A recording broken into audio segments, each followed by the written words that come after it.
Gagawa pa tayo ngayon ng speaker. So ito ang problema niya ngayon is charger pin. Kailangan natin magyan ng supply.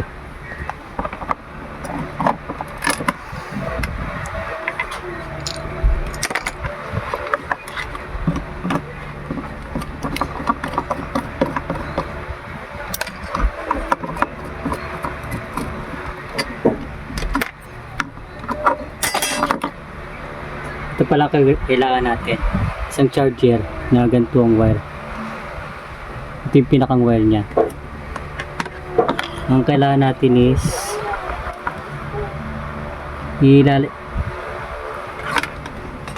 itong isang wire negative, ilalagay natin dito kagad sa grounding para makuha kagad natin yung supply.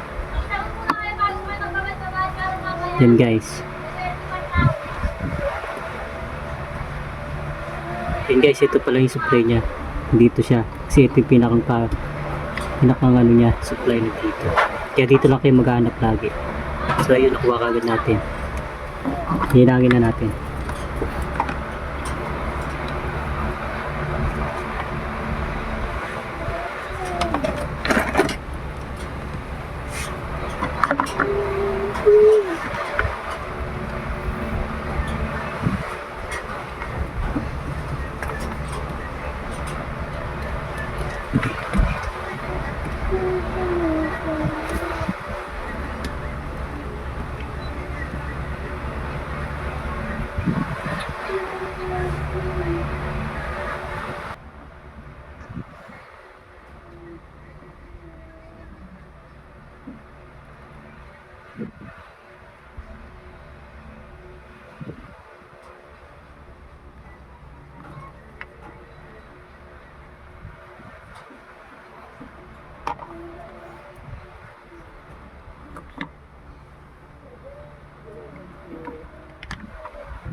Yun.